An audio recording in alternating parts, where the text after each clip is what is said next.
ময়মনসিংহের ভালুকায় রিকশাচালক বাবাকে লাঞ্ছিত করার প্রতিবাদ করতে গিয়ে মিথ্যা চাঁদাবাজির মামলায় জড়িয়ে পড়েছে দুই কিশোর। অভিযোগ উঠেছে তাদের হাতে খেলনা পিস্তল ধরিয়ে ডাকাত সাজিয়ে সেনাবাহিনীর হাতে তুলে দেওয়া হয়। বিস্তারিত থাকছে সাইফুল ইসলামের তথ্যচিত্রে। এ ঘটনায় এলাকায় চরম ক্ষোভ এবং প্রতিবাদ দেখা দিয়েছে। পরিবারের দাবি, ঈদের আগের দিন দোকানে গিয়েছিল কিশোর সিফাত এবং তার দুই সহপাঠী। সেখানে কথা কাটাকাটির এক পর্যায়ে দোকানের গ্লাসে লাথি মারলে তিন ভাই এবং কর্মচারীরা মিলে তাদের আটক করে।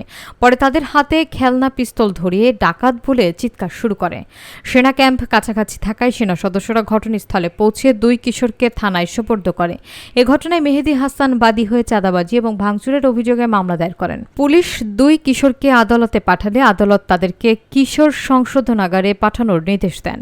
ভালুকা মডেল থানার ওসি হুমায়ুন কবির জানান, অভিযোগের ভিত্তিতে মামলা হয়েছে এবং আদালতের নির্দেশনা অনুযায়ী দুই কিশোরকে শিশু কিশোর সংশোধনাগারে পাঠানো হয়েছে। পুরো ঘটনায় তদন্ত করে প্রকৃত সত্য উদ্ঘাটনের দাবি জানিয়েছেন এলাকাবাসী।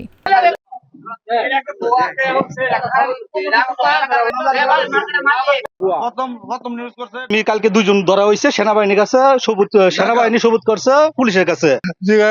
আমার কোনো দোষ আছে নাকি, আমার পুতের কোনো দোষ আছে নাকি বাবজান?